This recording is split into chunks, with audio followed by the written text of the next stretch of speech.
Seja bem-vindo à revista ACP.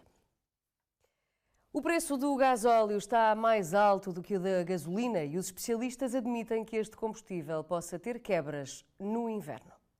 Depois de vários meses de escalada dos preços dos combustíveis, surge agora a possibilidade de haver falhas na distribuição de gasóleo no inverno. O alerta da Agência Internacional da Energia deve-se à entrada em vigor do embargo da União Europeia ao petróleo russo, que fará aumentar a pressão nos mercados. A Rússia é o terceiro maior produtor de petróleo do mundo, atrás dos Estados Unidos e da Arábia Saudita. Dos cerca de 5 milhões de barris de petróleo bruto que a Rússia exporta diariamente, mais de metade é para a Europa. Olhando para a compra de gasóleo aos russos, de que também são dos maiores exportadores, a União Europeia tem mantido até agora importações na ordem dos 600 mil barris por dia.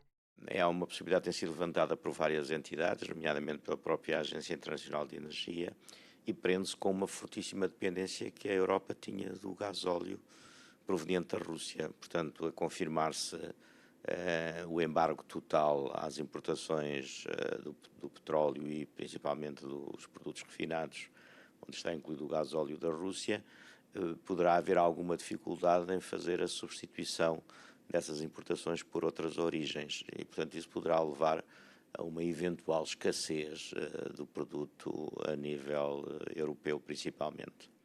Mas além dos recordes de preços por litro dos combustíveis atingidos em 2022, também um dado inédito entrou para as contas dos portugueses. Desde março que o gasóleo tem vindo a registrar um preço mais elevado que o da gasolina, algo que nunca antes tinha acontecido. O facto da Europa ser deficitária em gasóleo e de este combustível ter mais aplicações, além do setor automóvel, como maquinaria pesada ou aquecimento, pode explicar esta discrepância.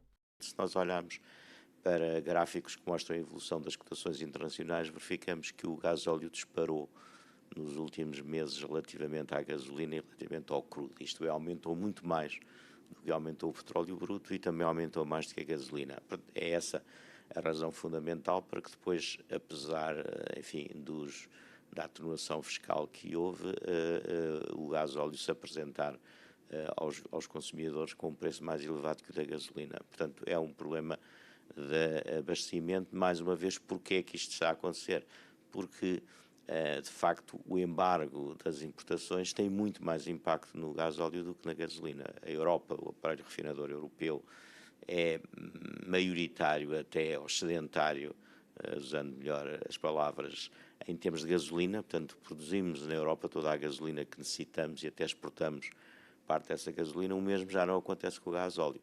A sofrer os efeitos desta conjuntura estão os consumidores, já que o peso da energia no índice de preços ao consumidor, que permite calcular a inflação, é grande.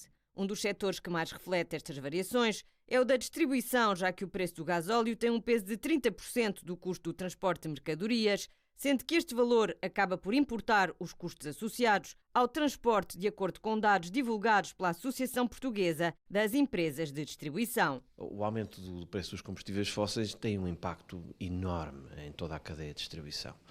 Porque não é só o produto final quando chega à prateleira, é que o transporte desde a produção, se falarmos de produtos agrícolas ou se falarmos de outro tipo de produtos, do retalho especializado, que vêm de geografias muito distantes, facilmente se percebe que há aqui um impacto em toda a cadeia, na produção, depois na indústria, entretanto nos vários transportes, até chegar à loja, seja uma loja de desporto ou uma loja de eletrónica, seja um supermercado. E, portanto, as pessoas não se podem espantar que haja, de facto, um crescimento do preço de venda da maioria dos produtos, porque, desde logo, há um aumento deste item essencial para a logística e para a distribuição. Nós estamos a viver um período de uma enorme pressão em vários segmentos da cadeia de distribuição.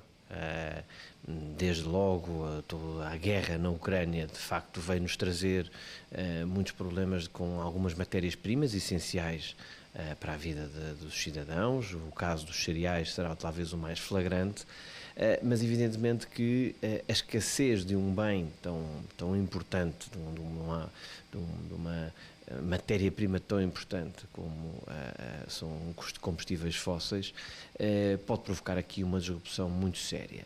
Eu não quero ser de maneira nenhuma alarmista, mas de facto as agências internacionais têm chamado a atenção têm sinalizado esse facto. O racionamento do gasóleo pode vir a ser mais uma medida a juntar-se às várias que estão a ser preparadas pelos vários países europeus para enfrentar o inverno. Mais de uma centena de clássicos desfilaram a rigor por uma boa causa. A segunda edição do Distinguished Gentleman's Drive chama a atenção para as doenças masculinas. O evento realizou-se em 150 cidades de 55 países. No Porto, o passeio teve início no Quartel-General, na Praça da República, com destino ao Aeroclube da Costa Verde, em Espinho. À chegada foram recebidos com um espetáculo aéreo protagonizado por uma Piper de 1947. Em Lisboa, a concentração aconteceu junto ao Museu dos Coches, com a caravana a seguir pela Marginal, em direção à Marina de Cascais. Chegou ao fim mais uma edição do ACP Golf Corporate Cup with LeasePlan, um torneio que contou com muita emoção.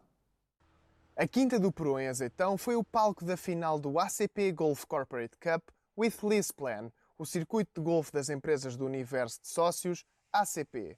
Em competição estiveram equipas de 2 jogadores. Os vencedores desta edição vieram do Norte e chegaram com a intenção de levar para casa um prémio, mas a concorrência não lhes facilitou o trabalho. O torneio em si, muito bom, tivemos uma formação fantástica, os nossos companheiros de formação extraordinários, a indicar-nos o campo que não conhecíamos, não é? Indicar-nos e ajudar-nos naquilo que não sabíamos, e um dia muito feliz em que o golfe corre tudo bem, e quando corre tudo bem acontecem estas coisas. Estes torneios nesta modalidade, o Texas, nós a correr bem tem que quando um falha o outro acerta. Nós por acaso houve 2 buracos que falhamos um bocadinho os dois, mas depois recuperamos com alguma facilidade, estamos os dois numa boa fase, estamos os dois a descer de handicap. Nós relativamente ao apuramento para a final perdemos 4 pancadas e mesmo assim conseguimos fazer um excelente resultado, modéstia à parte. Nesta segunda edição, 60 equipas estiveram em campo nas 4 qualificações disputadas até à final na Quinta do Peru. Aí encontraram as condições ideais para uma final com muita emoção e apurar os vencedores desta edição. Uma das novidades este ano foi a etapa a norte no Stella Golf Course.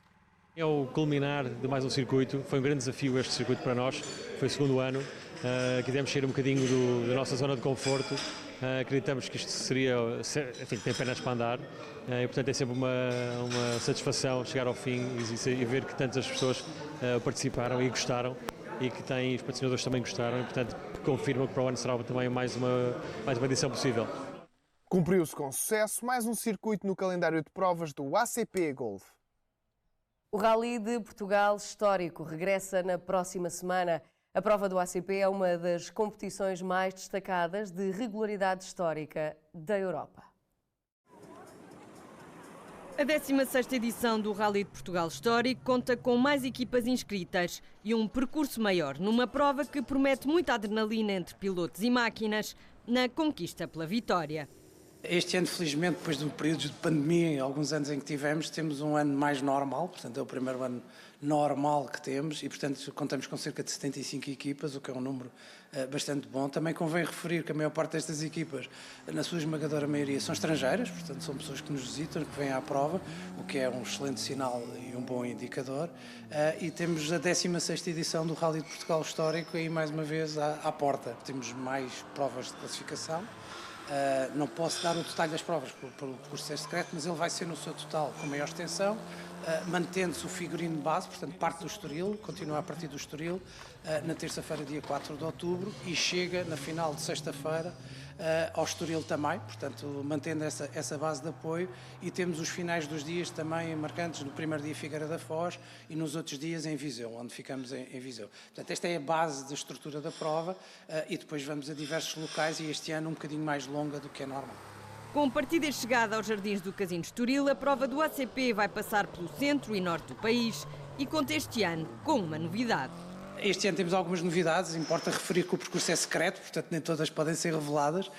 No entanto, das que podem ser reveladas há uma bastante importante e das quais eu destaco, que é a ida a Montalegre, portanto que é um sítio bastante bonito para se ir esta prova também vive da sua componente lúdica e não só desportiva, e portanto também os concorrentes vão ter a oportunidade de fazer a pista de rallycross, o que é certamente um momento muito interessante para eles, e portanto é uma das grandes novidades. Outras haverão, como o percurso é secreto, nem todas podem ser reveladas, mas obviamente os concorrentes vão descobrir ao longo da prova. Mas a edição deste ano do Rally de Portugal Histórico fica marcada por mais novidades. Ao longo de alguns anos sentimos necessidade de atualizar as datas dos carros participantes. A data de início mantém-se igual, portanto os carros participam desde 1946, é o primeiro ano em que os carros poderão participar no Rally de Portugal Histórico, e desta vez vão até 89, portanto demos aqui um pequeno pulo, de vez em quando temos que dar para atualizar também um bocadinho o parque automóvel. Esta prova tem característica, embora seja uma prova de regularidade histórica, e é de regularidade, um Rally de regularidade, tem uma componente um bocadinho sport, e portanto nós aqui temos a vertente dos carros, alguns carros, ex-carros de competição daquelas épocas, e portanto também sentimos alguma necessidade de pôr um bocadinho mais anos para ir buscar outro tipo de carros que também possam abrilhantar a prova. O regresso à tradicional passagem pela noite de Sintra marca o final da prova, com a entrega de prémios a realizar-se no Estoril Classics, um dos maiores eventos de clássicos do mundo. É tudo nesta revista ACP. Voltamos na próxima semana e contamos consigo.